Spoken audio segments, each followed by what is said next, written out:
Hey guys, Jake here. A boy is brutally killed by a Mononoke, only to be possessed by a legendary cat demon that grants him all its powers before he's recruited by an anti-Mononoke agency and paired with a thick baddie. This is the story of Jiro Azuma, a young man born into a long line of ninjas who has been able to talk to animals since birth. Because of this, he was bullied at school, but his dog, Nachi, tells him that he shouldn't feel bad because it's a very special gift. Years pass, and we now find Jiro surrounded by a group of thugs who tell him he's standing on their turf. Jiro isn't intimidated, which infuriates the leader of the group, who lunges at him but ends up falling into the river instead.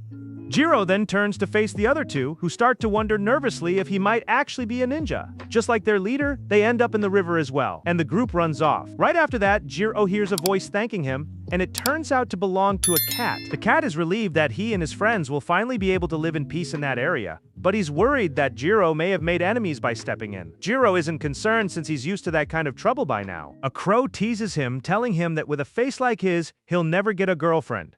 After saying goodbye and heading home, Jiro gets scolded by his grandfather, who has already heard about the fight and complains that he didn't teach him shinobi arts just so he could go around brawling. The grandfather throws a few kunai at him and then shows him the Azuma family's heirloom. The great shinobi sword, he explains, was given to their family by the shogun himself during the Edo period, so Jiro should honor his roots and act like a true member of the Azuma clan.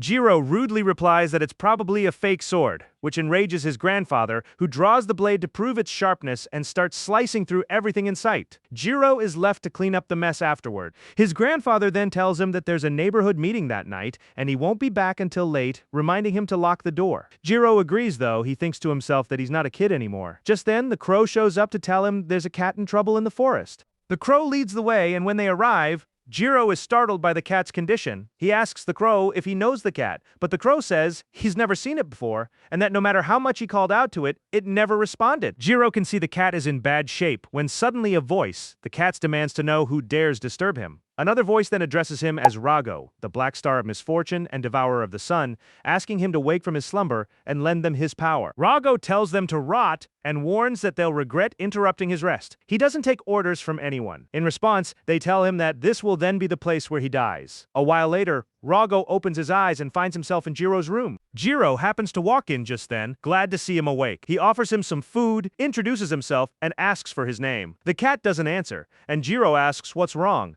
since even stray cats have names. The cat wonders to himself who this idiot is, assuming there's no point trying to explain anything to him when Jiro tells him not to call him an idiot. The cat is stunned and immediately hides under the bed. Jiro tells him to come out already, while the cat thinks to himself that he can't sense any spiritual energy coming from the boy, meaning he really is human. Since the cat won't budge, Jiro decides to bring out his secret weapon. The cat is confident nothing will get him to come out, but the secret weapon works anyway. Jiro remarks that, as the saying goes, the way to a man's heart is through his stomach. Jiro finds it funny that a cat would consider himself a man, and the cat corrects him he's not a cat. He introduces himself as Rago, an immortal, a Mononoke, explaining that beings like him usually take human or animal form, with some living alone in the mountains or deep in the forest. Jiro asks if Mononoke are like him, and Rago can tell he's not lying. The boy genuinely has no idea what he's talking about. Rago reveals that he was attacked by other Mononoke, though he doesn't remember much since he was in a deep sleep. The only thing he recalls is being surrounded after being woken up. They had come to ask for his help, but he wasn't interested and told them to get lost. Jiro asks why he turned them away if they were fellow Mononoke, and Rago explains that he despises his own kind. Nothing but arrogant parasites who hide their weakness behind the strength of others. Jiro immediately relates to that feeling, though. Rago tells himself not to get too invested, since Jiro is human and won't believe him anyway. Jiro replies that just because he doesn't understand everything doesn't mean he doesn't believe him. After all, he talks to animals himself, so it makes no difference to him that Rago is a Mononoke. Meanwhile, back in the forest where Rago had been lying wounded, a red-haired woman contacts headquarters to report finding blood that must belong to Rago, meaning he can't be far. Her superior orders her to hold off for now, saying he'll join the search team himself. She leaves and vanishes without a trace, while elsewhere a mysterious shadow is shown, smiling menacingly. Back at the house, Jiro is bathing Rago, and is surprised to see that his wounds have already healed, making him think there might be some truth to what Rago told him. Rago says he already knew Jiro wouldn't believe him, but Jiro replies that he believed about half of it. The other half sounded more like the ramblings of a dying cat. The situation reminds him of his beloved Nachi, his old dog, a big, beautiful, affectionate animal, the complete opposite of Rago. Rago asks if he has a death wish for saying that, while Jiro continues, explaining that back then he was badly bullied at school, and whenever Nachi saw him, she'd ask him to give her a bath so that all the bad things would wash away with the dirt. She would then tell him how glad she was to have him, but that whenever he could, she hoped he'd also help others, since that was a gift only he had. His words strike a chord with Rago, but just as he's about to say something, Jiro cuts him off to rinse him. A little later, Jiro is fast asleep, while Rago quietly apologizes, knowing he owes him one, but explains that he has to leave. Even though his wounds have healed, he still lacks strength, so he needs to go soon. Just then, Jiro appears and points out that he's still limping. Rago panics and asks what exactly Jiro did and how he got there so fast when he had been sound asleep moments earlier. Jiro explains that it was his kawarimi technique, adding that he has no intention of letting Rago leave in that condition. Rago tells him it's none of his business, but Jiro insists it became his business the moment he saved him. Rago snaps back that he never asked for help. He helped him because he wanted to, so Jiro should stop playing hero, since it wouldn't have mattered to him if he died there. Jiro asks why he'd say something like that, and Rago irritably tells him it's not his concern. That comment sets Jiro off, and he tells Rago to stop talking about dying so casually. In response, Rago flexes his power and warns him to shut up, reminding him that he hasn't forgotten what Rago is, a Mononoke, a spirit that devours humans. The two of them come from completely different worlds, so it would be best for Jiro to just leave him alone. Just then, a mysterious figure joins the confrontation, and Rago's expression drops. He knows they've come for him. Jiro tells the stranger he wasn't invited into his home and that he's picked a bad time to show up since he's already in a foul mood, warning him to leave. The figure instead transforms and tells him not to worry since he'll be devoured shortly. Luckily, Rago moves quickly to draw the creature's attention and get it away from the house, and the Mononoke chases after him to keep him from escaping. Jiro is stunned, but has no intention of leaving Rago to face this alone. Rago tries to create distance so he can strike, but the enemy doesn't allow it and slams him into the ground, remarking that he knew Rago was in bad shape, but not this bad. It's pathetic that the legendary Mononoke Rago, the black star of misfortune, has fallen this far. He tells Rago to stop wasting time since it's already taken a lot of effort to break the seal holding him prisoner, and he'd rather not have to kill a fellow Mononoke. Rago decides to go with him, reasoning that if they only want his power, they'll have to earn it, and to do that, they need to be ready to face death. The two clash violently, but Jiro unexpectedly joins the fight, using the family heirloom sword to slice off the Mononoke's arm. Rago demands to know what Jiro thinks he's doing, since this isn't some street brawl. Jiro tells him to be quiet. The wound only enrages the Mononoke further, and it begins to fully transform. Jiro tells Rago that when he helps someone, he means it, so he's not about to leave him to fight alone. Besides, even if he ran, the creature would eventually come after him anyway. The Mononoke admits Jiro is sharper than he looks, since it had indeed planned to kill him afterward, but finds it odd that his true form doesn't seem to faze the boy at all. It's also impressed by his swordsmanship and stealth, and asks if he comes from shinobi lineage, since if so, it will thoroughly enjoy devouring him. The creature charges at Jiro, who manages to dodge and counter with his sword, but in an instant, the Mononoke pierces through his chest, telling him he let his guard down. It urges him to surrender to avoid more suffering, but Jiro fights back and manages to break free, though he ultimately collapses to the ground.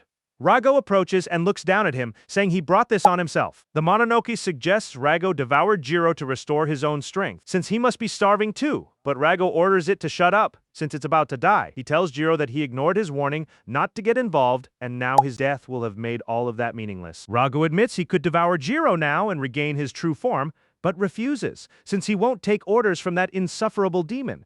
Instead, he decides that this time, Jiro will be the one to devour him. After all, he owes him one, and it's time to pay it back. The Mononoke asks what exactly Rago thinks he's doing as Rago merges into Jiro's body, ordering him to wake up. Meanwhile, the red-haired woman from earlier reports the situation to her boss, who tells her he can already see what's happening from where he is, and that things are about to get complicated. The Mononoke demands to know what Rago just did, giving his power to a human, and a shinobi no less. Jiro gets back up, confused about what's happening and why he has this strange power inside him now, but Rago speaks directly into his mind, telling him to focus and promising to explain everything once they're out of danger. The Mononoke attacks with everything it has, and Jiro dodges while still disoriented. Rago orders him to finish it off, insisting he needs to kill the creature before any explanations can happen. Jiro doesn't know how, but Rago tells him he'll lend a hand, literally instructing him to simply clench his fist. When he does, Jiro unleashes a powerful wave of dark energy that completely destroys the Mononoke's torso, leaving Jiro stunned at what lending a hand actually meant. With the enemy defeated, Jiro demands an explanation, but it will have to wait, since the red-haired woman shows up and orders him not to move or speak. Her boss arrives as well, lamenting that things have taken a turn for the worse again. Jiro asks if he's an ally of that monster, but the man tells him to calm down. They aren't Mononoke. They're members of an intelligence agency, simple government officials. He'll explain the details later, and that he can probably already guess the situation he's in. Jiro isn't willing to be taken quietly, but the curvy, well-built woman knocks him out cold. Her boss addresses her as Ichika and tells her not to overdo it, though Ichika replies that it's only temporary, since they don't want him getting confused and turning aggressive. She asks what they should do with him, and he orders that Jiro be taken to the hospital for testing, adding that they absolutely cannot let him die, since he's now extremely important. It's finally time to move the body, but the agents turn out to be complete cowards. Since Jiro is possessed, Ichika looks at her spineless colleagues in disgust and decides to drag the body away herself. Meanwhile, Jiro finds himself in some kind of hallucination, wondering where on earth he is. He remembers running into a strange cat and then being attacked by a monster. Just then, Rago speaks up, and Jiro asks him why he looks like he's floating. Rago replies by asking if he's even noticed the hole in his chest. Once Jiro registers that, he wakes up with a start. At first, he assumes it was all a dream, but checking his chest confirms otherwise. Right then, Ichika tells him he's been unconscious for a day and a half and quickly reports the news to her boss. Jiro asks who she is, but she simply ignores him and informs Ryusuke that he's woken up and seems fully lucid. Jiro grumbles about being ignored by that awful woman, and just then Rago pipes up in his head agreeing that she's pretty irritating. Meanwhile, Ryusuke approaches the room annoyed that his subordinate hung up on him mid-call, but before entering, he overhears a bit of bickering. When he finally steps in and sees Jiro doing fine, he's relieved and calls him quite the tough kid. He then asks Rago how he's doing, but Rago tells him he has nothing to say to some rude brat. Ryusuke understands that Rago doesn't trust him, but at least he doesn't seem to want to cause harm, which is a relief given what he'd feared. He takes the opportunity to formally introduce himself as Ryusuke Shiba from an intelligence agency. Jiro says he already knows and asks for the explanation they promised him. Shiba agrees to fill him in and asks if he's familiar with the Oniwaban. Jiro answers that they were undercover agents who worked for the shogunate during the Edo period,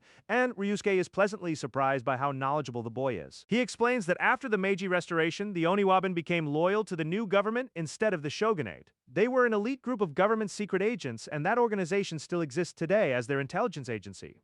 Their duties are essentially foreign espionage and counterintelligence, as well as hunting down and eliminating Mononoke. Since Mononoke rarely cause major incidents these days, most of their recent work has actually involved dealing with humans, protecting public figures, or investigating organizations. However, since their particular division specializes in Mononoke, they usually lead a fairly quiet life. At least that was true until recently, because a group of Mononoke attacked one of their facilities. And to be completely honest, what had been sealed away there was none other than Rago himself. Jiro finally understands why Rago told him he'd been asleep for so long. Now it's Ryusuke's turn to ask questions, and he wants to know exactly how Jiro ended up in this situation. Jiro tells them everything. Ichika can't believe how reckless he was and asks if something's wrong with him, but Jiro snaps back that she has no right to judge since she wasn't even there. While the two of them trade insults, Ryusuke wonders what on earth he's supposed to put in his report. The finer details can wait though, because the pressing issue is that Jiro is now fused with Rago and will essentially remain that way until he dies, since they have absolutely no idea how to reverse it. What they do know is how to search for a solution. And since they also have no idea what the other Mononoke are planning, Ryusuke will personally stay with Jiro to protect him. There's no alternative anyway. Police have already processed his missing person report, and everything is already in motion. He reminds Jiro that they're not like the heroes on TV, they're not obligated to respect his rights, and more importantly, he's not a child anymore, so he needs to take responsibility for his situation. He informs him that he'll be transferred to another facility the next day, and before leaving the room, he mentions that the entire hospital falls under his jurisdiction, meaning there are soldiers stationed everywhere. With that, he takes his leave. Just before Ichika walks out, Jiro notices the dog with her, though Ichika just glances at him and leaves without a word. A little later, Jiro realizes he's essentially a prisoner in that room. And to make matters worse, he's now officially a missing person. He wonders what will happen if he's stuck like this forever. Thinking about his grandfather, Rago reminds him that he warned him about this. But Jiro insisted on getting involved anyway. Jiro tells him not to lecture him, and Rago clarifies that's not what he meant. What's done is done. Even though that idiot Ryusuke claims all of this is for his protection, Jiro needs to think it through carefully. Ryusuke's group were the ones who sealed Rago away in the first place, so Jiro seriously doubts they'll treat him well now that he's fused with a Mononoke. And beyond the intelligence agency, there's also the rest of the Mononoke who came after Rago. The the ones who woke him up, knowing full well they'd eventually have to answer to the agency for it. However he looks at it, he's completely alone right now, surrounded by people who are either furious with him or trying to use him for their own ends. At that point, Jiro lets out a frustrated shout. Rago asks if he's okay, and Jiro admits he's fed up with everyone doing whatever they please with him, so he's decided he'll start doing whatever he wants to. Rago asks if he's planning to run away, since he himself has no interest in fleeing. But Jiro tells him he plans to fight and give them all a beating instead. Rago warns him that he has no intention of saving him if things go wrong, but Jiro already has a plan. He uses the crows to distract the guards and makes his escape. Later that evening, as the sun sets, he thanks the crows and hands over the snacks he promised them. He then heads home, since he has something important to take care of. Telling his grandfather everything that happened, Rago asks if he's really sure his grandfather will believe him, and Jiro says he's confident he will. He asks Rago to lie low for a bit, and just as he's about to step onto the property, his grandfather appears behind him. Jiro tries to explain that he had to leave because of some things that came up, but he can't get into all the details. It's complicated. His grandfather simply orders him to follow without another word. A while later, after arriving at a baseball field, Jiro asks why they've come to this particular spot, and his grandfather explains that it's because no one will be able to interfere there right before landing a solid hit on him. He asks Jiro if he has any idea what he's done. Jiro, dazed, has no clue what just happened and regrets leaving, but doesn't think that warranted getting hit. His grandfather then reveals that Ryusuke Shiba already told him everything, that he knows Jiro is possessed by a Mononoke, and that the intelligence agency is after him. Startled, Jiro asks how he could possibly know that, and his grandfather explains that it's because he himself used to be a member of that same intelligence agency. Just then, Rago appears, remarking that it made sense now an old man that eager to kill wasn't just an ordinary grandfather. Seeing him confirms everything for the old man. He never would have believed it without seeing it firsthand. But now he knows exactly what he has to do: take responsibility for his grandson's mistake. He refuses to let either the intelligence agency or a Mononoke take advantage of Jiro. So he intends to destroy Rago along with him, and once that's done, he'll end his own life as well. Rago comments that this old man is something else. Jiro dodges an attack as Rago continues, saying there's no stopping him. Jiro agrees, adding that he's never seen his grandfather this furious before. In a single instant, the old man delivers a brutal beating and tells his grandson that the Azuma family has spent generations perfecting their technique, a martial art every bit as lethal against Mononoke as it is against humans. He admits he only ever taught Jiro the basics, enough for self-defense, but given the current situation, he's the one who will destroy him. Rago warns Jiro to be careful, but given how things are going, he'll have to step in himself since Jiro isn't reacting. The grandfather comes in for a killing blow, but Rago blocks it and scolds Jiro, telling him to focus since his grandfather is genuinely trying to kill him. Rago wants to help, but insists Jiro needs to handle the rest himself. Jiro, however, grabs him and tells him not to interfere. He'd already told him earlier not to come out unless he said so. Annoyed, Rago tells him to do whatever he wants then. His grandfather suddenly recalls that his old dog once warned him it wasn't the time to be sitting around reading, because Jiro was in danger, meaning the old man can also talk to animals, or at least to that particular dog. We then see a flashback of young Jiro falling out of a tree, saved at the last second by his grandfather, who scolds him harshly afterward. Jiro explains that a kitten had gotten stuck and couldn't climb down, crying in distress, and he couldn't just leave it there alone. His grandfather tells him that helping others is a noble thing, but it also requires strength and resolve without strength. It's reckless, and without resolve, it's irresponsible. He tells Jiro that he's still too young and lacking in both, and that as long as he remains that way, he needs to ask the people around him for help. Jiro asks what he's supposed to do if there's no one nearby, and his grandfather, a little exasperated by his backtalk, tells him that in the worst case, he should simply give up. Jiro refuses to accept that, so his grandfather concludes that the only option left is for him to grow stronger, both physically and mentally. But until then, he shouldn't take unnecessary risks. Back in the present, his grandfather tells him that this isn't some street fight or training exercise, it's a blood duel to the death for their respective goals. That's simply how the world Jiro has stepped into works. He'll have to slaughter fellow Mononoke, and in doing so, kill the person he used to be, because he's now part of a world of shadows, a realm without a trace of light. The very same world his grandfather fought so hard to protect him from ever having to set foot in. Jiro apologizes, admitting he acted without thinking and was foolish, but says he doesn't regret any of it. He got himself into this, and he's the one who will see it through. Frustrated, his grandfather attacks with everything he has while Rago warns that this is extremely dangerous. Jiro accepts the apology as fair, but asks him to hold on just a little longer. Right before his grandfather can land another solid hit, Jiro headbutts him, though he ends up sent flying, landing with style nonetheless. Rago asks him what on earth he's thinking, and his grandfather asks the exact same thing, telling him that looking at him now, he still sees the same helpless little boy he once was. Jiro replies that for better or worse, he's no longer alone, and just as he was taught, that means asking the people close to him for help when he needs it. And right now, that means Reigo, whether he likes it or not.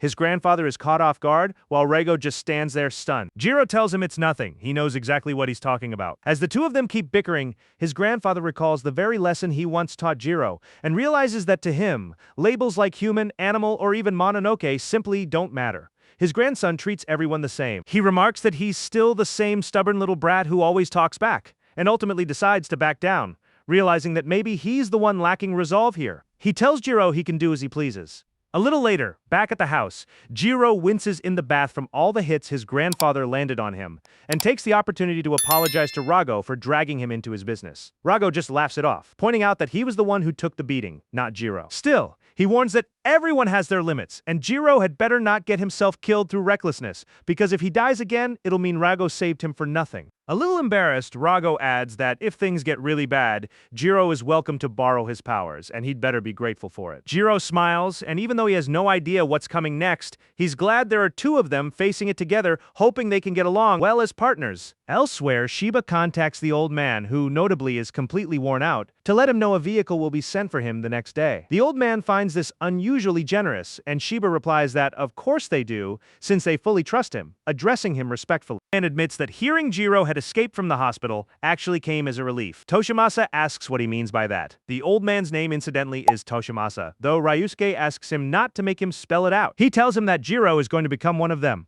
a fighter and a pioneer. Exactly the kind of person they need right now. With that, he ends the call, while in the background, Jiro can be heard yelling at his grandfather that they're out of soap, with his grandfather irritably telling him to wait. The next day, while Jiro is packing his things, Rago asks if he's really sure about this, since neither of them knows what's waiting for them, and this might even be the last time he sees this place. Jiro asks if he's actually worried about him, which makes Rago noticeably flustered. Jiro shrugs it off, saying there's no point being afraid, they just have to keep moving forward.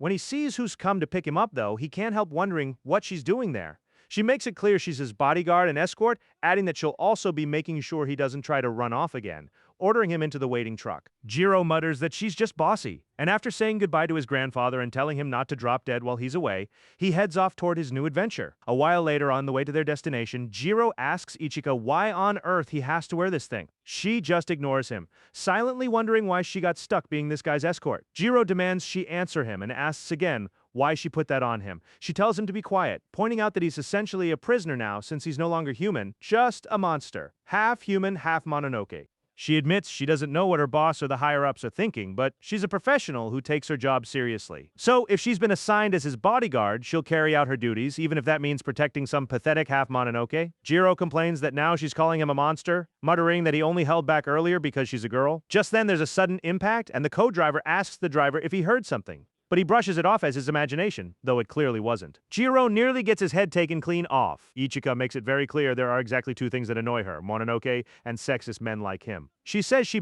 barely even acknowledges his existence and tells him to shut his mouth for good. Just then, Rago appears and tells them both to be quiet, complaining that with brats like this around, he never gets any peace. Admitting he's surprised, the agency's sent someone so young to escort them, he figures they must be short-staffed.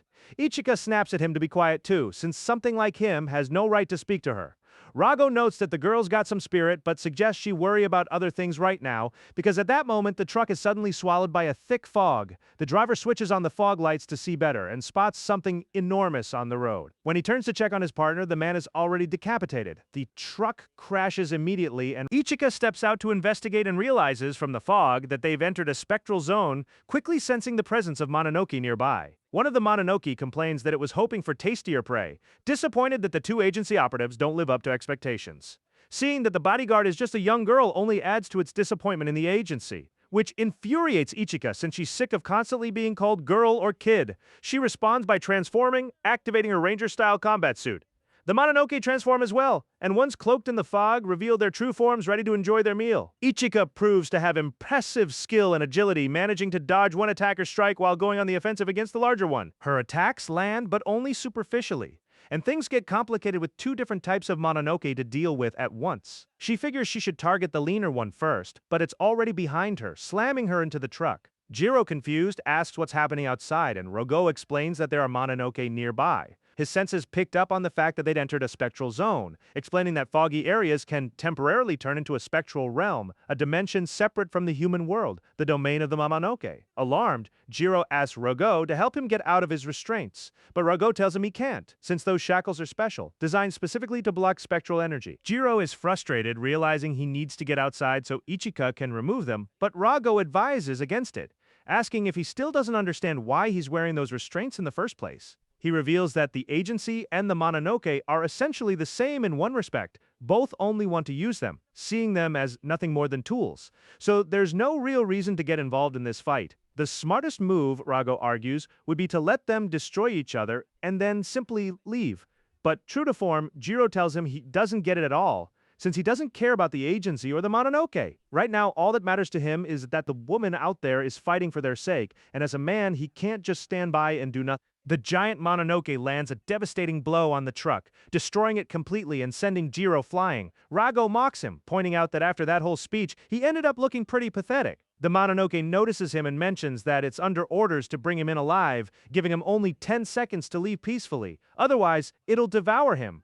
It starts counting down while Ichika wonders how they possibly could have known about this transport. Jiro interrupts her thoughts, asking her to remove his restraints so he can help. Ichika retorts that she doesn't need the filthy powers of a Mononoke to handle the situation. The giant Mononoke charges at them, while Jiro keeps shouting at her to take off the restraint. Frustrated, she resists, unwilling to release him. And in that moment, we cut to a flashback of her as a child standing before a grave with her father. Everyone around them remarked what a shame it was, since Ichika, only 5 years old at the time, was the last of the line, and women couldn't inherit leadership. Even so, despite being so young, she dropped her stuffed animal and told her father that she would take over as heir to the Kishimojin clan, promising to work as hard as she could to become a great detective and make everyone proud of her. Back in the present, Jiro snaps her out of the memory, asking if she wasn't the one who claimed to take her job seriously and always fulfill her duties no matter what, because if that's true, then she needs to do whatever it takes to complete her mission, since that's what being a professional means. Ichika understands and quickly releases him. As they dodge the giant's next attack, Jiro, now free and fused with Rogo's power, tears the giant Mononoke apart, while Ichika finishes off the other one in a single clean strike.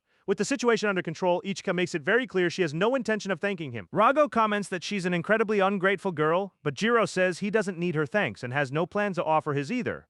She fought to protect them, and they fought to help her, so they're even. Hearing this, Ichika tells him she actually has a name, introduces herself properly, and tells him never to forget it. She'd rather he stop calling her "Hey You," and start using her actual name. Jiro agrees and asks what they're supposed to do now, and she tells him they'll just have to walk. Meanwhile, Ryusuke submits a report on everything they know about Rogo and Jiro, and also informs the higher-ups that he has a proposal. As head of the 2nd Special Division, he formally requests permission to form a new team, with Jiro Azuma as one of its detectives. The higher-ups ask if he's lost his mind, wanting to turn a half-Mononoke into a secret agent. Ryusuke explains that Rogo hasn't shown any direct hostility so far and actually appears to be cooperating with Jiro.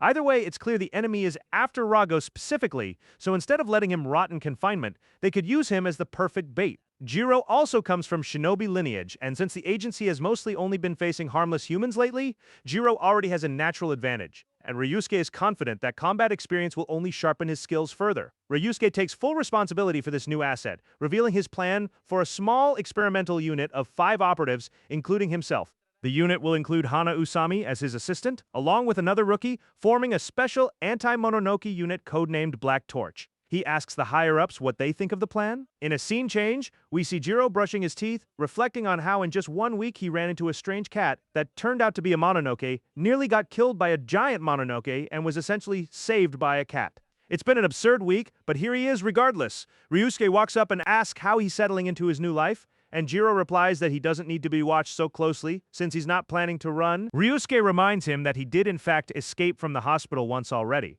But Jiro changes the subject, complaining that he has no life left since he's been subjected to every kind of test imaginable since arriving. Ryusuke acknowledges this but explains it's for everyone's benefit, both the agency's and his own. Jiro accepts that and asks if this is really their headquarters. Ryusuke admits that unfortunately it is, or at least the 2nd Division's base. He explains that each division has its own operational headquarters, and while they function like any ordinary company or organization on the outside, he has to admit this one is the ugliest of them all. Jiro jokes that they must have had better days, and Ryusuke corrects him, not they, but we. reminding him that he's now officially part of the team, the Black Torch unit. Jiro replies that he's only there to save his own skin, not to become anyone's subordinate. His goal is for everyone involved, including Rago, to eventually live freely, and he's willing to fight whoever necessary to make that happen, Mononoke included. Ryusuke watches him and figures it'll take some time to fully process everything, since ordinary logic doesn't seem to apply to Jiro. Just then, Ryusuke's assistant, Hana Usami, the 2nd Division's deputy chief, arrives along with the new rookie, who comes across as quite the gentleman. Jiro asks Ryusuke who this flatterer is, and Ryusuke tells him he'll be his new teammate. He introduces the rookie Reiji Kirihara, who, like the rest of them, is 17 years old and comes from a famous family of spies. Ichika comments that she only takes orders and won't put up with another troublemaker. Reiji, however, is smooth with his words, praising her as a brave, ambitious young woman who broke her clan's tradition to lead it herself, adding that she's also quite pretty, and poor Ichika falls for it completely, though Jiro points out he's obviously just flattering her. When Reiji turns his attention to Jiro, though, he admits he'd already heard about him, but seeing him in person is somehow even worse than expected. He looks at Jiro with clear disdain, asking what a nuisance like him is doing in their unit, and suggesting he go back to the hospital he came from. Jiro stands up and dares him to repeat that. Reiji replies that honesty is the best policy and calls him a half-monster. Ichika senses the tension rising between them and comments that things are getting out of hand. Usami grows worried and tells Ryusuke they should step in and stop it, but Ryusuke sees it as the perfect opportunity instead, egging them on, calling Reiji Four Eyes and Jiro Half Monster, and telling them to settle it right then and there as long as they take it seriously. Once outside, the two boys prepare to fight while Ryusuke explains to the girls that this is essentially a duel, and that it will also help solidify the team since the higher-ups had a few conditions when he pitched the idea. One of them was proving that this arrangement would actually be useful to the agency, since none of it matters if Jiro and Rago can't cooperate with the rest of the unit. That makes this the perfect chance to test him against another agent and see just how strong he really is. Usami gets ready to film the fight, planning to use the footage as evidence to show the higher-ups. Jiro complains, asking Shiba why that jerk gets to use a weapon. Shiba explains that it's because his family comes from a lineage of master swordsmen, and back when the agency was formally tied to the Oniwaban, they trained the shogunate in swordsmanship and other martial arts. He tells Jiro that if he feels this puts him at a disadvantage, he's free to use whatever he wants to. Jiro says that won't be necessary. Reiji chimes in that Jiro may not have a sword, but he does have his own weapon, and he knows exactly what it is. Jiro tells him not to say anything stupid. Rago isn't a tool, and besides, he doesn't need Rago's help to win this fight. Before the match starts, Jiro tells Rago not to interfere, and Rago agrees, deciding to just take a nap. Reiji then drops his sword and turns his back, calling the whole thing ridiculous, saying he's giving Jiro a handicap on purpose just so the fight isn't a complete joke, and that he doesn't even need to look at him. This sets Jiro off, and unable to hold back any longer, he charges at Reiji, leaping high into the air to strike from above. The girls assume this is so. His footsteps won't give away his position, though Shiba remarks that they're overestimating him. Rago, meanwhile, thinks to himself that for a swordsman, distance from the opponent is everything. Mediocre fencers rely only on what they can see and hear, but the best ones have a sixth sense. Sure enough, Reiji grabs his sword in an instant and lands a solid hit on Jiro. Shiba notes that Reiji has a full 360-degree awareness, meaning he essentially has no blind spots, and Ichika admits she's impressed. Reiji decides to end the fight there, worried that continuing could actually get this useless opponent killed. Having exceptional power is one thing, but if that power is wasted on someone incompetent, it's worthless. Shiba gestures for him to look behind, and Jiro gets back up, saying that hit merely tickled, and that Reiji's little sword tricks are nothing compared to the beatings his grandfather used to give him. Reiji takes offense, since his swordsmanship is the product of centuries of sacrifice and talent, refined purely through bloodshed, and a comment like that, he says, is something people pay for with their lives. Jiro just smiles and invites him to try, while Shiba tells Usami to make sure she's recording everything, since it's about to get good. Jiro charges straight at Reiji, and Ichika wonders aloud if he's lost his mind. Reiji swings with everything he has, but his sword shatters. He's stunned to realize Jiro was actually aiming for the sword itself the whole time, and then gets sent flying by a follow-up hit. Reiji realizes Jiro must have calculated the reach of his first attack, but can't understand how he broke a wooden sword so easily. His counterattack shouldn't have been fast enough to match his own strike, meaning Jiro must have anticipated the attack in advance. Jiro tells him they're now tied 1-1. And since Reiji no longer has his little stick, he might as well give up, teasingly calling him Rich Boy and offering him a soda if he surrenders. Reiji tells him not to be ridiculous. This is only just getting started. Excited, Jiro wastes no time, and the two start trading clean punches. Ichika asks Shiba if this will actually be enough to convince the higher-ups to approve his request, and he admits it at least demonstrates strength and tenacity, while Usami watches, thoroughly entertained by two guys settling things with their fists. After a while, Reiji gets up off the ground, having been knocked briefly unconscious. Jiro asks how he's doing, mentioning that the others already went back inside and he's the only one who just woke up. Reiji figures that since he woke up first, that means he won. Jiro tosses him the soda and admits that, thinking it over calmly, he could have actually killed him with his very first attack, and his little trick with the sword only worked because it happened to be made of wood. Meaning, technically, this fight should count as a win for Reiji. Reiji smiles, remarking that Jiro sounds like a kid, and then gets doused when he opens the soda, which had clearly been shaken up. Jiro cracks up laughing at how easily he fell for it. Furious, Reiji smashes the empty can over his head. Usami wonders if that footage will really be enough to convince the higher-ups, but Shiba admits he never actually intended to convince anyone with the video. The real test will come the next day, once they're out on the job, since that's when they'll actually see how well the two of them work together. Usami feels it's too soon to send them out on a real mission, but Shiba insists there's nothing quite like real-world experience. Usami points out that the higher-ups haven't actually assigned them a mission, but Shiba, ever calculating, tells her he'll simply invent one. And if things go well, maybe their true enemy will reveal itself in the process. Sometime later, Shiba tells the boys to hurry up, and they head out of the building already dressed in their work gear. Ichika asks Shiba why she has to come along too, and he explains it's because her uniform just got repaired and they need to make sure it's working properly. He tells everyone to hold down the button on their left wrist, and when they do, their clothing changes. Shiba explains that's the quantum camouflage mode, then has them press it twice more. Jiro tries it and turns semi-transparent, and Shiba clarifies that only he can see himself that way to everyone else. He's completely invisible.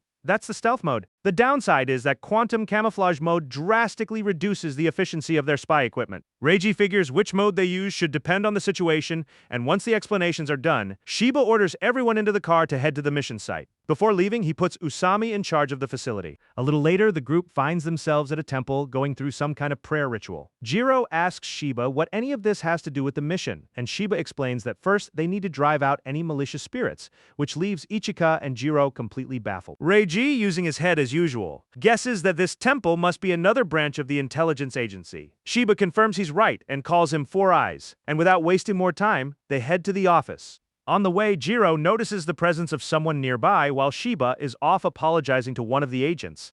The group quickly realizes their boss never announced their arrival ahead of time, and once they reach the area, the agent tells them this isn't good. Since the 1st Division is scheduled to visit that same day, he'd already told Shiba over the phone, and having two squads show up at once could cause problems.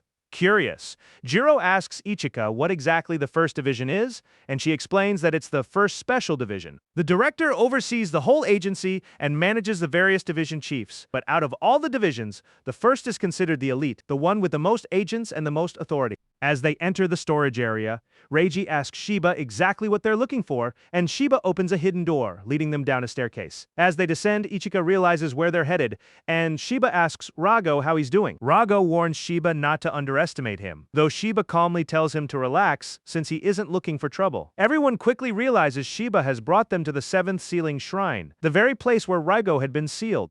He explains that the massive rock there is made entirely of death obsidian, an extremely rare stone that holds spectral energy.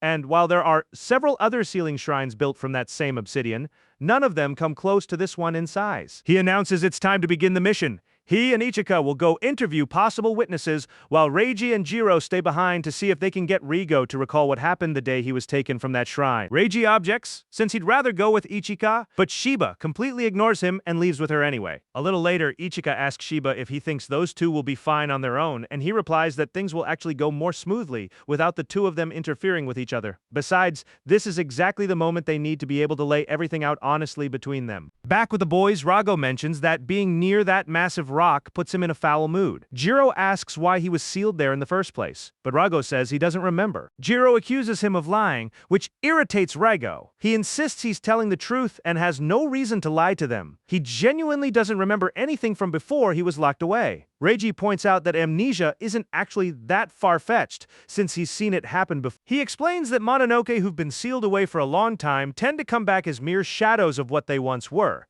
meaning that when a Mononoke gets sealed, it's forced to to possess something else instead. He explains that the act of possession consumes so much of a Mononoke's energy that they become unable to break the spell on their own. Under normal circumstances, Mononoke possess and inhabit living beings, but when sealed, they're forced into inanimate objects instead. For a Mononoke, being trapped inside an object like that is essentially an eternal prison.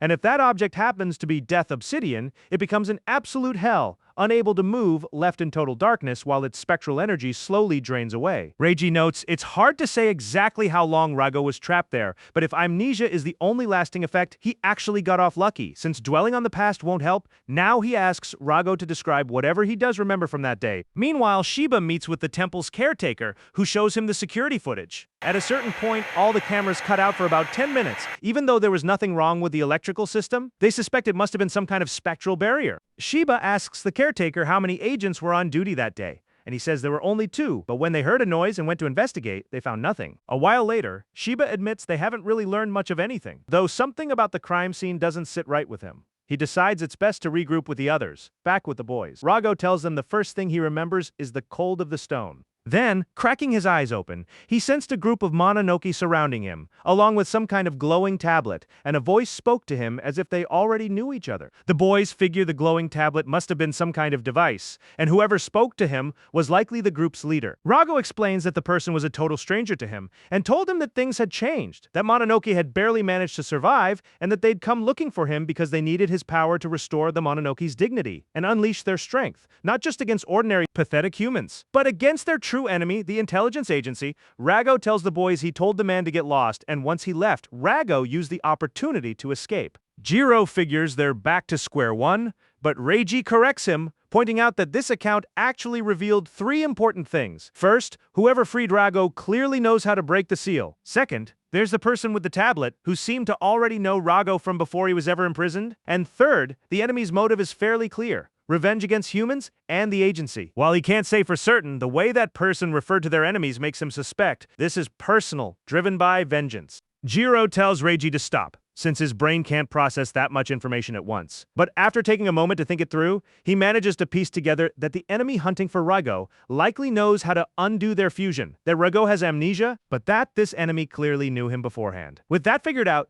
Jiro decides he knows exactly what to do: smash through anyone who gets in his way. If the enemy won't come to them, he'll just go find them himself, and the problem will solve itself easily enough. Reiji smiles, then scolds him for being a complete idiot, pointing out that the whole reason they're investigating is because they don't even know who they're supposed to be looking for. Before long, the two start arguing again while Rago simply watches unimpressed. Suddenly, the mysterious figure from earlier appears in the room. The boys wonder how an outsider managed to get in, though Jiro remembers seeing him before. In an instant, the stranger appears behind them, greeting Rago and telling him he wanted to see him. The boys immediately move to attack, but he's far too fast for them. Rago warns Jiro to be extremely careful. They both realize this is another Mononoke. Without wasting time, they brace themselves, since the enemy has shown up in person, and it's time to make him pay for it. Meanwhile, Ichika and Shiba discover they've been found out. The entrance to the shrine is now blocked off by a powerful barrier. Shiba tries to think of a way through, when Kusumi Toko, head of the 1st Division, suddenly appears and asks him exactly what all of this is supposed to mean. The Mononoke suddenly remembers he hasn't introduced himself, and does so now. Koga, the future most powerful Mononoke to ever exist. To get there, though, he'll need a bit of extra power first, which is exactly why he's decided Rago will be his. Rago looks at him like he's some kind of weirdo, while Jiro taunts him, asking what he could possibly want with Rago. Reiji, for his part, wonders if this Mononoke is just another idiot, since that would make things much easier. He tries to fish for information, asking why Koga is so fixated on Rago specifically. Koga replies that humans are pretty dense if they need to ask. Since the reason is obvious, Rago is simply the best. He explains that Mononoke aren't as fragile as humans and are essentially near immortal. While it's true they can die if completely destroyed, and their spectral energy weakens if they go too long without feeding, Rago is different. He's like an endless wellspring of spiritual energy that never runs dry, fed or not. That's exactly why Koga wants to claim him. With Rago by his side, he'd become a true immortal, fearing no one, and would finally rise as the supreme Mononoke. The group braces for battle, but in an instant, Koga kicks Reiji clean off his feet and slams Jiro into the ground before grabbing Rago, telling him they should talk privately without these nuisances getting in the way. He tells Rago he'll free him from that meat sack before he even notices, so the two of them can finally merge into one being, unstoppable, indestructible, the future king of Mononoke. Rago makes it very clear he belongs to no one and has zero interest in being king of anything. And if that's what Koga wants, he should go pursue it on his own. Koga bursts into tears, asking why Rago would say something so hurtful when all he's trying to do is free him from that meat sack. Just then, Jiro grabs Koga's leg and signals Reiji to make his move. Reiji immediately strikes at Koga with a special technique, but Koga dodges, barely getting nicked. Jiro tells Reiji that was an impressive move, and Reiji admits he was actually aiming to cut Koga clean in half but only managed to scratch, meaning this guy is seriously strong. He points out that the others will figure out they're trapped soon enough, but they can't afford to just wait around, so they need to do everything they can to take this idiot down. Koga, annoyed, tells them to shut up, saying, "This is exactly why he hates humans, a bunch of weaklings who think they're hot stuff just because there are more of them than there are Mononoke." He's tired of playing around, though, and it's time to get serious. He tells Jiro he won't kill him since he needs him alive to extract Rago, but he will tear him apart completely and turn him into a bag. Reiji, on the other hand, he'll be sending straight to the afterlife, just to make it crystal clear who's really in charge. After losing a fair amount of blood, he summons his weapon and readies himself for the fight. Meanwhile, Tokieda, the elderly man, examines the barrier and tells the group that while it isn't the most elegant work he's ever seen, it's still quite sturdy, so breaking through will take some time. Ichika asks how she can help, worried her teammates might be in danger and unwilling to just stand around doing nothing. Tokieda hands her some stakes, giving her instructions so they can work together to break the barrier open as quickly as possible. Shiba, meanwhile, is grateful that Toko brought Tokieda along, since with his help it'll be like that barrier never existed. Toko, however, grabs him roughly, suspecting that Shiba intended to use Tokieda as backup from the very beginning, her instincts telling her he only came to this location because he knew they'd show up. Shiba asks what kind of leader he'd be if he hadn't come prepared, and Toko points out that he seems remarkably calm considering his rookies are currently in danger. He replies that it's because he trusts them, and he trusts her too. Toko makes it clear that he'll be the one taking full responsibility for this entire operation. Shiba agrees. Back with the boys, they're doing their best to dodge Koga's relentless attacks, but in an instant he strikes, shattering Reiji's sword and following up with a brutal hit to the stomach that knocks him out cold. Jiro steps in immediately, channeling Rago's power to strike at Koga, but Koga easily deflects it. Disappointed, complaining that Jiro has access to all of Rago's power and still can't land a decent hit. He sends Jiro flying with another blow, then turns to Rago, telling him it breaks his heart to see him wasting his power on that meat sack. He promises he'll get him out of there personally, so Rago should just wait. Jiro gets back up and tells Koga to shut up. Since he's only saying whatever benefits him, all Koga wants is to use people and discard them. But Jiro and Rago aren't objects, and they don't belong to him. It makes no difference to Jiro whether someone is Mononoke or human. Everyone gets to decide for themselves what they are. He asks Rago what he thinks, and Rago smiles, admitting that Jiro usually talks nonsense, but this time he's actually right. And with that, he begins channeling a massive surge of energy into Jiro so they can finally get rid of this obnoxious creep. Jiro charges at Koga with overwhelming power, and Koga takes the hit head-on, visibly stunned by the force of it. Unfortunately, once the smoke clears, Koga simply strides forward with a grin, telling them that's exactly the kind of thrill he was hoping for. He demands Jiro hand Rago over, since he wants that power for himself. Just then, a loud crash echoes through the shrine, and Koga realizes the barrier outside has been broken. Not wanting to deal with reinforcements, he decides on a strategic retreat. Jiro calls him a coward, but Koga corrects him. He's leaving because he chooses to. But before leaving, he asks Jiro for his name, promising that next time he'll take Rago for himself and turn Jiro into a bag. Jiro gives his full name, and upon hearing his surname, Koga looks genuinely surprised, breaking into a smile. Recognizing the Azuma ninja clan name, he remarks that it all makes sense now. Jiro must be that man's son. He adds, though, that it's none of his business and decides to leave, promising they'll meet again soon. Jiro is left with more questions than answers. A little later, before heading out, Shiba thanks Toko, but she reminds him that 2 agents were injured during an unauthorized operation, and there's also damaged property to account for. So, as she already warned him, he'll be the one dealing with the consequences. Shiba accepts full responsibility, though he also mentions that those 2 agents deserve some credit, since they held their own against a seriously strong Mononoke despite being total rookies. Toko simply replies that they did exactly what was expected of them and leaves. Looking at the boys, Shiba privately feels they more than proved themselves, though he notices Reiji looking pretty shaken. He asks how he's doing, and Reiji admits that if it weren't for his uniform, he would have died. He thinks he was naive and needs to get stronger. Ichika, meanwhile, feels like she couldn't do anything useful, regretting that if she'd had the strength to break that barrier herself, her teammates wouldn't have ended up in that situation. Jiro, for his part, keeps replaying Koga's comment about him being that man's son, wondering who he could possibly mean. since as far as he remembers, his only parent has always been his grandfather, and his mother was the dog. He grumbles about how complicated everything has become, but then declares that he's made up his mind about something.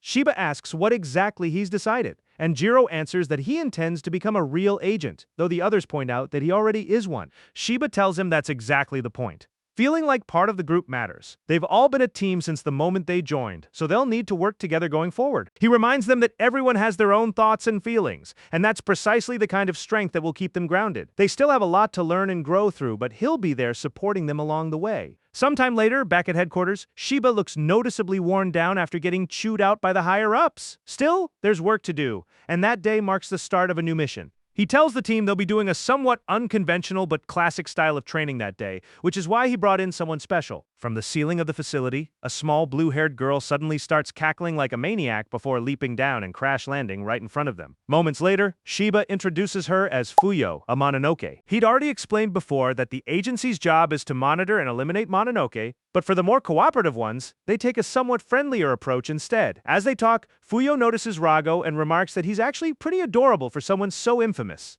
Rago replies that he'd be offended if her opinion actually mattered to him, since she's nothing but a nobody. Fuyo takes offense, and the two immediately start bickering, prompting Shiba to move things along to the important part. Once everyone has their gear ready, he explains that today's training is meant to build resistance against supernatural effects, since some Mononoke are capable of causing hypnosis and hallucinations, and it's far better to train for that in a controlled, safe environment before facing it out in the field. That's where Fuyo comes in to help. She quickly activates her power, wrapping the group in some kind of flower-like effect. The team doesn't get much explanation of how exactly her powers work, but Shiba figures a realistic, simulated environment will teach them more effectively, and besides, they're all strong enough that it shouldn't go too badly for them. In his hallucination, Reiji finds himself inside a cave, from which his brother emerges, someone who, as far as he knows, is dead. Reiji tenses up but reminds himself this is only a hallucination and he can't afford to let it rattle him. His brother remarks that it's been a while, then immediately attacks, warning Reiji that he'll need far more than that sword to actually kill him. Meanwhile, in her own hallucination, Ichika finds herself as a child, watering plants alongside her mother. She tells her mother she wants to become an agent, just like her and her father, but her mother tells her that's far too dangerous, and that she'd much rather Ichika grow up to be a florist, or something along those lines. Ichika, however, is completely set on becoming an agent. From a distance, present-day Ichika watches these old memories play out until a maid arrives to fetch her mother, who has just been assigned a new mission. For young Ichika, it seemed like an ordinary day, but her mother never came back. She now finds herself at her mother's funeral. Reflecting on how long it took her to accept that her mother was truly gone, that was the moment everything changed for her, and she threw herself into training, desperate to grow stronger and become an agent herself. She became consumed by that goal, and once she finally earned her official position, her family's maid, Nishina, came to tell her that her father wanted her to come with her. Nishina brought her to a facility and showed her a statue, revealing that the statue was, in fact, her mother herself trapped inside. Nishina then reads her a letter from her father, apologizing for waiting so long to tell her the truth. He explains he had to keep it secret for the agency's sake, since no civilian could be allowed to learn about it. But now that she's an agent herself, he could finally tell her everything. As impossible as it might sound, her mother is still alive, trapped inside that stone. The Mononoke responsible for petrifying her, however, remains at large. He reveals that over the past decade, they've tried every method they could think of to free her, without success.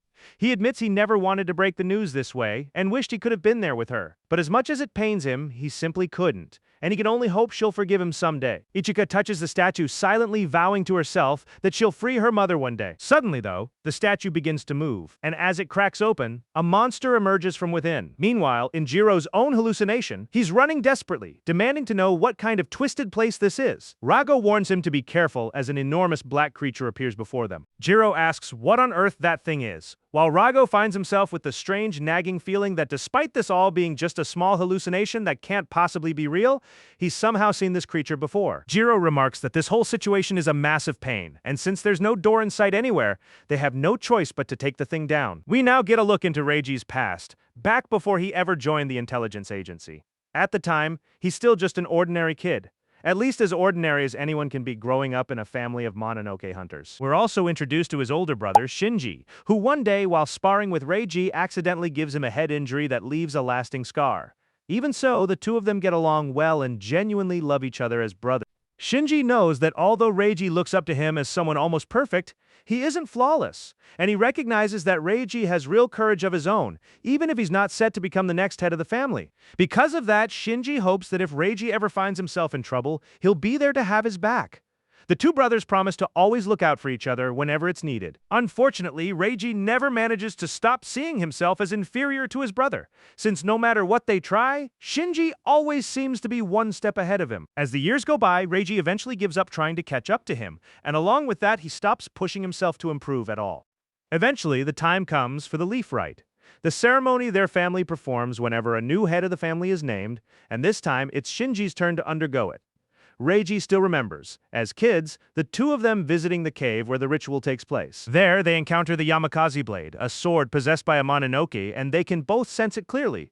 To pass the trial, the challenger has to defeat the Mononoke inhabiting the sword and claim it as their own. Going into the ritual, Shinji feels completely confident, promising he'll be back shortly with the sword in hand. He does return, but tragically he comes back possessed. As a result, Reiji is forced to watch his own brother, now transformed into a Mononoke, slaughter everyone in his path, including their father. Worst of all, Reiji sees his brother crying through it all, which only leaves him more confused. Shinji tells him that in that moment Reiji simply isn't strong enough to stop him. He lacks the hatred needed, or maybe he's just too weak, and gives him a mission: grow stronger, and one day come challenge him again. With that, Shinji disappears into the darkness of the night, and Reiji hasn't seen him since. Back in the present, we see Reiji locked in battle against an illusion of his brother. He realizes that no matter how many times he faces this illusion, it won't help him understand what really happened that day. The only way forward is to actually find and confront his brother in the real world, since he did promise that whenever Reiji needed him, he'd be there for him too. With that realization, Reiji overcomes Shinji's illusion and breaks free from Fuyo's lotus effect. Next, we check in on Ichika, who's fighting against a shadowy version of the memory of her mother. It tries to hurt her, but Ichika is no longer a helpless child, and she handles it without much trouble, clearing the trial easily. Once they regroup with the others, Shiba is thoroughly satisfied to see that his team cleared the trial in under 10 minutes. But the only two still stuck inside are Jiro and Rago. Shiba knows they can't expect them to get out quickly, since their situation is fundamentally different from everyone else's. Fuyo's lotus effect feeds on people's trauma and painful memories to build its illusions. But with two souls fused into one being, the effect plays out in a completely unpredictable way. Meanwhile, inside the illusion, Jiro tries to fight back against the dark monster, but it's not only incredibly strong, it's also far too fast for him. He has no idea what to do until the creature suddenly speaks, asking if he actually wants to know what it truly is. With that, it splits apart into a mass of shadows that wraps itself around him.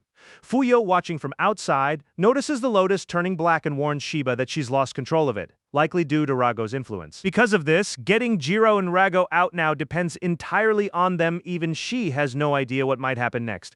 Back inside the illusion, our heroes find themselves somewhere new, standing before the very obsidian that once held Rago captive. This time, though, they run into a young man named Jirobe, who has come to the shrine to pray, thanking Rago for blessing his village with a good harvest and for healing his sick mother. Just then, the Rago of that era appears, teasing him about not getting tired of showing up to pray so often when he could just talk to him directly.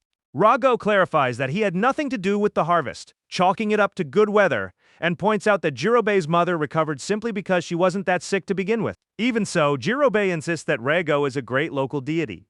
His mere presence is enough to keep Mononoke away, allowing everyone in the village to live in peace. Rago understands that other Mononoke avoid the area out of fear of his power, and he's content to keep it that way, since all he really wants is to be left alone at his shrine. In the end, Jirobe thanks him anyway and leaves an offering regardless. Watching this unfold, the group realizes that the creature from before is showing them Rago's own memories, from the time before he was sealed inside the obsidian. Continuing the memory, the shadow version of Rago explains how, back then, Mononoke roamed freely, feeding on any unfortunate soul they came across and wreaking havoc everywhere they went.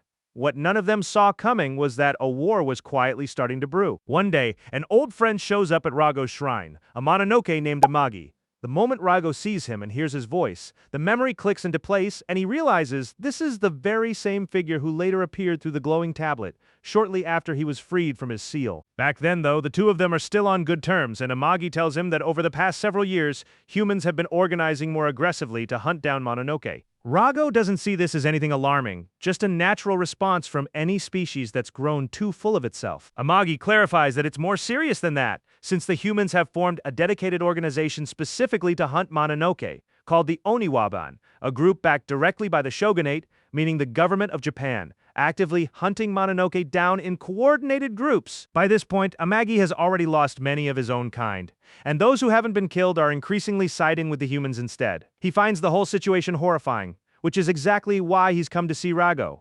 But he's not there just to warn him. He's there to recruit him. He's been traveling across the country trying to gather Mononoke who share his ideals, hoping they can band together to wipe out humanity, since preying on humans and causing disasters is simply in their nature. The very reason humans fear and worship them in the first place. Rago, however, wants nothing to do with either side. His only real goal is to live in peace. Amagi is outraged, insisting this is an issue that concerns every single Mononoke.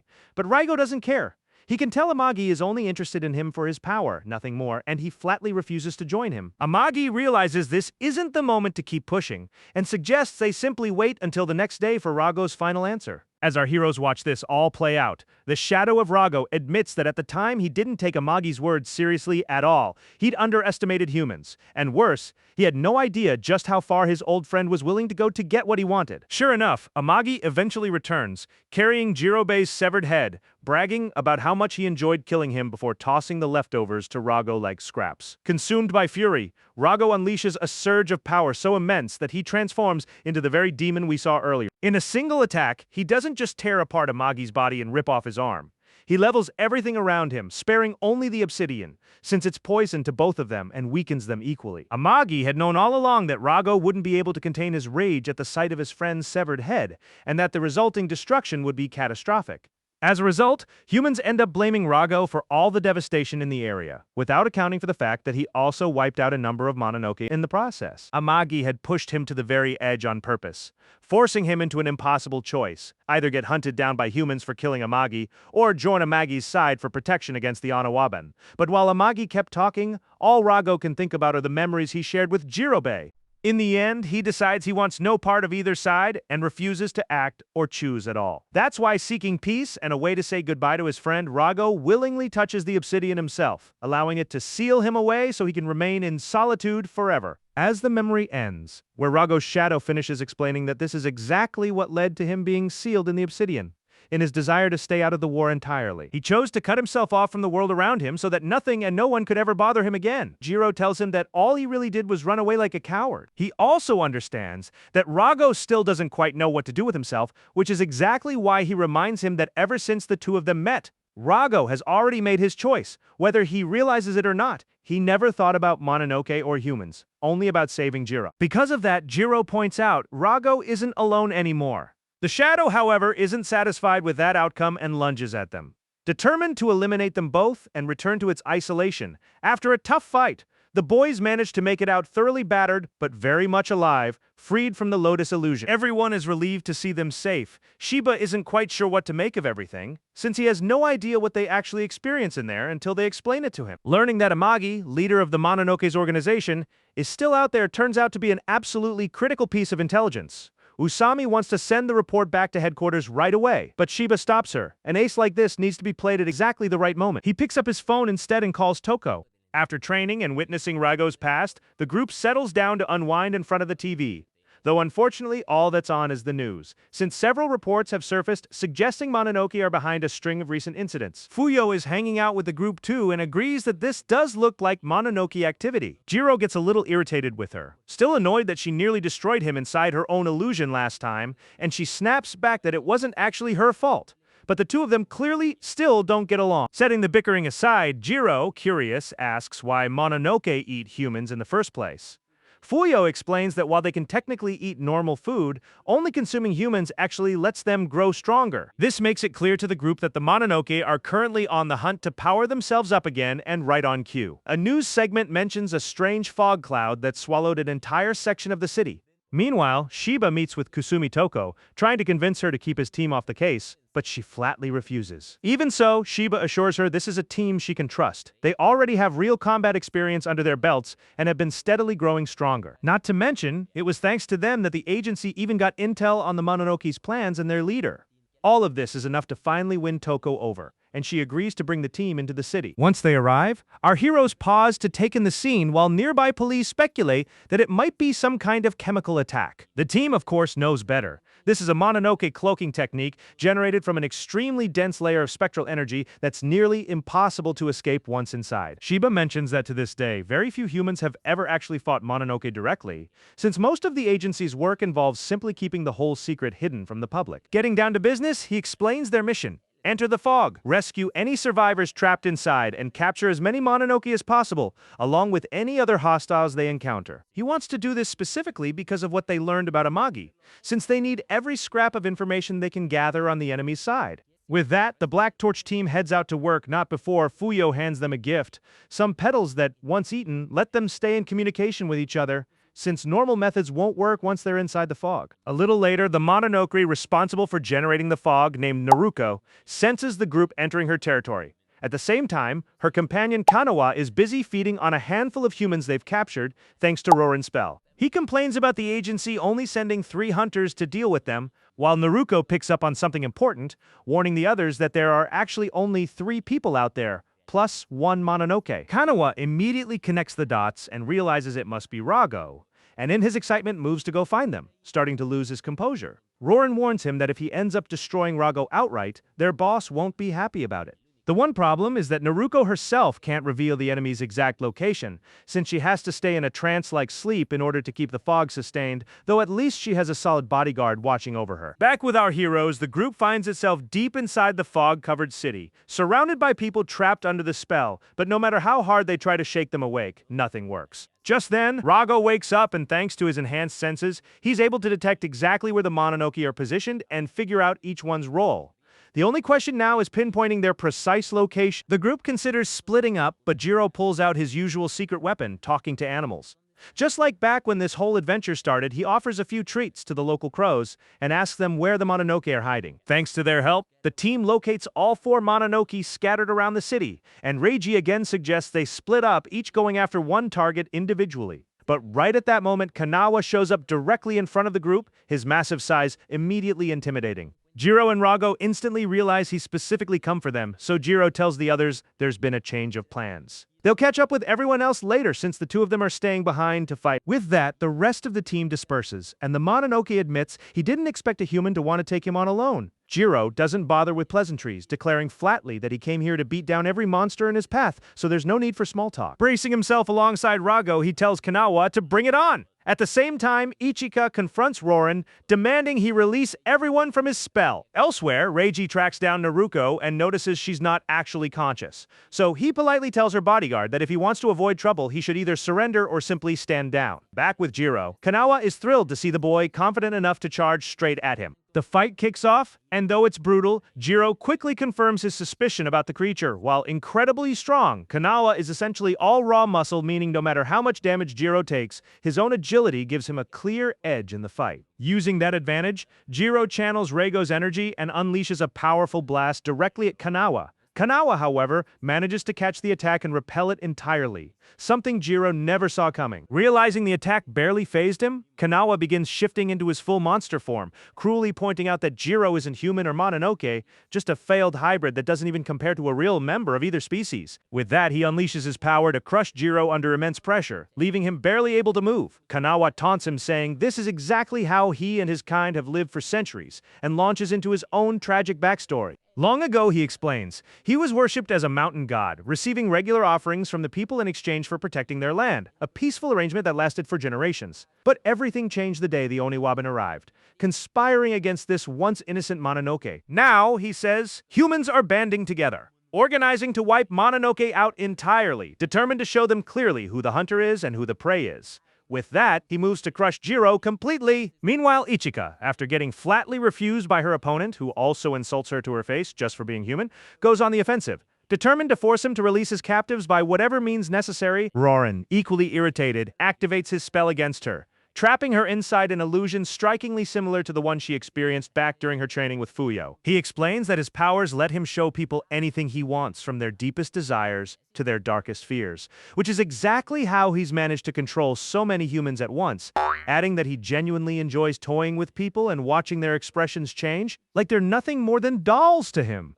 Ichika tries relying on her superior speed to counter him, but it doesn't do much good, since Rorin strikes back with his spear before taking to the air on his wings to dodge her follow-up attacks. Not content with that, he uses his powers to change her outfit, forcing her into a schoolgirl uniform. At first, Ichika feels genuinely humiliated by this, but she manages to calm herself enough to think clearly. Refusing to let him keep toying with her, she warns him that she and her people are not his playthings, then uses her stealth mode to get above him and slice off one of his horns. That's more than enough to bring Rorin down. Removing a Mononoke's horn doesn't just cause intense pain, it also destabilizes their control over any active spells, leaving him completely at her mercy. Back with Jiro, he manages to break free from Kanawa's crushing grip using a substitution technique he learned from his grandfather. What's truly shocking, though, is that once he tears off his vest, he finds himself suddenly wrapped in a visible surge of Reigo's energy. Confused about what's happening, even Rago has no idea. Since the moment Jiro removed the vest, he felt an enormous wave of power surge through him.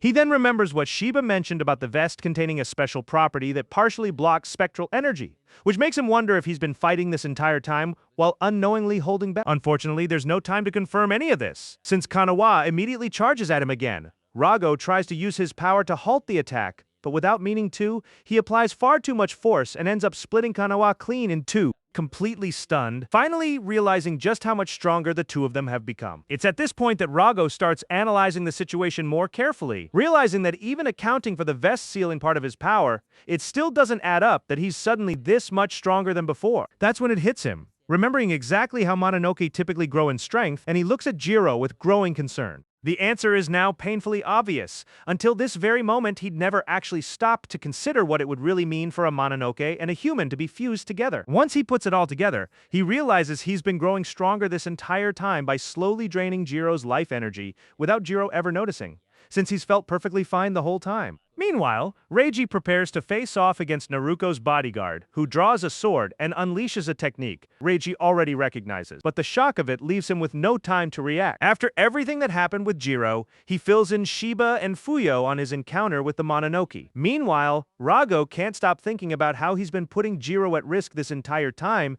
just by lending him his spectral power. With his own fight over, he decides to go check on Reiji. His brother is proving impossible for him to actually land a hit on. Reiji tries to convince himself that the person standing in front of him isn't really his brother, just something controlling the Yamakaze blade. That's what he keeps telling himself. But the truth is undeniable. The way the sword moves, every gesture, every attack, all of it screams that this really is his brother. And if that's true, it means Shinji willingly betrayed the Kirihara family and joined the Mononoke's side without hesitation. Forced to face this harsh reality, Reiji demands answers from him. Shinji tells him that siding with the Mononoke suits him far better than staying with humans ever did, especially after everything he's been through. Back when they were kids, the two of them constantly sparred in front of their father, and Reiji always won. But this cost Shinji their father's respect, since as the older twin, he was expected to be the stronger one no matter what. This ate away at Shinji, but it also bothered Reiji, and that's exactly why things started shifting from one day to the next. At first, it seemed like Shinji was winning, or at least barely losing. But over time, he became the one who consistently came out on top. To make it clear what was really happening, Reiji had actually started holding himself back on purpose, making sure to always stay exactly one step behind his brother. In other words, he'd been deceiving himself his entire life, deliberately handing Shinji the advantage. This left Shinji feeling immense frustration at being seen as so weak that even his younger brother had to hold back just to keep him from getting punished, and he never forgot how kind Reiji always seemed whenever he lost on purpose, pretending it had been a real fight. Over time, that resentment kept building in Shinji until he simply couldn't take it anymore, ultimately betraying the family. Since no matter how hard he trained with the blade, he could never match Reiji, who had genuinely inherited their family's talent. Fed up with the situation, Shinji did the only thing he felt he had left. He sided with the Mononoke, hoping it would make him strong enough to finally force his brother to take him seriously. Reiji, furious after hearing the full story, taps into his true strength and confronts his brother over killing their father just for something like this. Hearing this, Shinji actually looks thrilled. For the first time, his brother's finally taking him seriously in a fight. He tells Reiji to come at him with even more intensity, since what he really wants is to see the real Reiji again. The comment leaves Reiji so shaken that he becomes an easy target for another attack, and he ends up on the ground. Shinji realizes there's no point continuing, since his brother is too rattled right now to focus properly, so he decides to end things there, treating the whole encounter like some kind of game between them, and takes his leave with the exact same calm, unsettling composure he showed that fateful night of the sword ritual. Overwhelmed by the memory, Reiji spirals into despair at the thought of having lost, feeling completely alone and abandoned, and screams out in frustration. Elsewhere, the rest of the group is on their way to check on him, but along the way, Jiro complains about how exhausted he feels. Raigo grows deeply concerned, fully aware by now that this fatigue is entirely his own fault. He tries to bring up his possession of Jiro to explain things, but right then, they run into Raigo's old enemy. Amagi appears before them, wanting to have a calm conversation. Jiro immediately tenses up at the sight of him, but the Mononoke instead speaks casually to Raigo, like catching up with an old friend, and tells Jiro that although the bond between them might look sweet on the surface, the truth is Raigo has been draining him since the very beginning. A Mononoke possession automatically siphons off the life energy of its host, meaning Jiro in this case. As long as the two of them stay fused, and especially the more they rely on Raigo's spectral energy, the possession will keep advancing until it eventually consumes all of Jiro's life force completely. Raigo has no real way to defend himself against that, but Jiro doesn't seem to care. He's known from the start that this whole thing was a risk, and if he's not willing to put his life on the line, then fighting isn't even worth it to him. Amagi admits that, as reckless as that sounds, Jiro actually has a point and immediately lunges at him, striking hard enough to knock him unconscious. This sends Raigo into a rage, warning Amagi that if he tries anything else to his new friend, he'll take a lot more than just an arm from him this time. Despite the threat, Amagi points out that Raigo poses no real danger to him right now, since he can't freely use his spectral energy, and even if he could, doing so would only put Jiro in even more danger.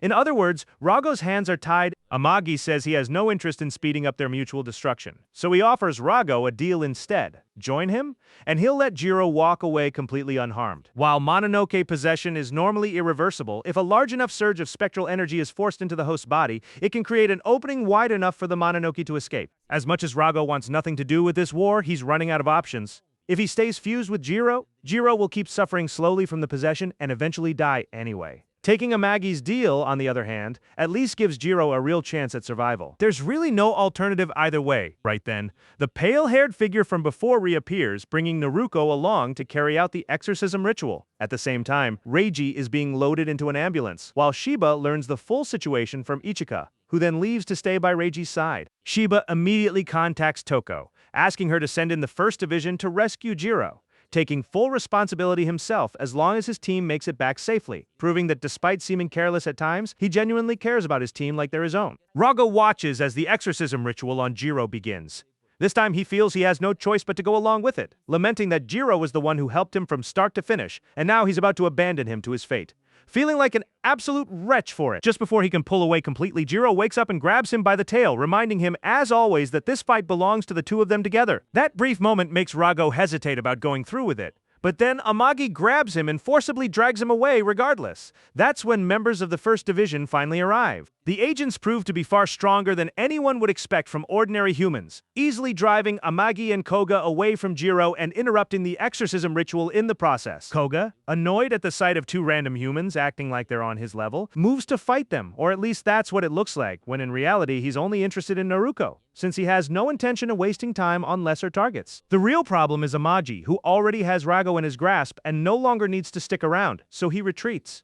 In his final moments there, Jiro watches his companion leave with a smile. Sometime later, Reiji wakes up in the hospital, surrounded by the girls from his division. Ichika stays behind alone with him and tells him he's been unconscious for a full day, though she also can't resist bragging that she was the only one who actually managed to capture her target. Reiji seriously admits he couldn't do anything in his fight and has no excuse for his loss, but he doesn't let it get to him.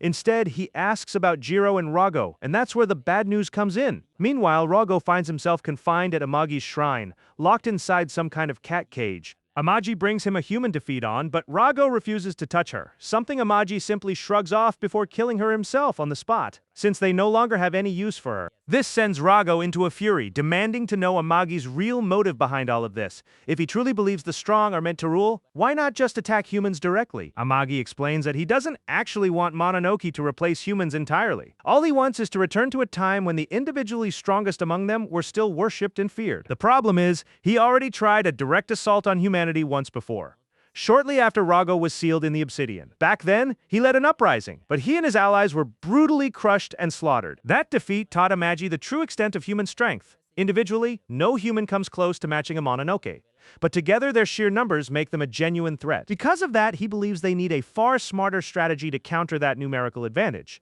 And the only way to do that is to wield power so overwhelming that no army could possibly stand against it. That's exactly where Rago comes in. With his strength and energy, the war could finally tip in their favor. Rago mocks him for how desperate this all sounds, but suddenly Amagi notices something deeply unsettling. Furious, he demands to know where Rago's tail is. Rago just smirks and tells him that during the exorcism ritual when Amagi grabbed him so roughly, he ended up tearing it clean off, and along with it, all of the spectral energy it held, which stayed behind with Jiro. Right now, Rago is nothing more than an ordinary cat. Enraged, Amagi moves to kill him on the spot, while Rago can only think that everything now rests on his friend, who by this point should already be back on his feet.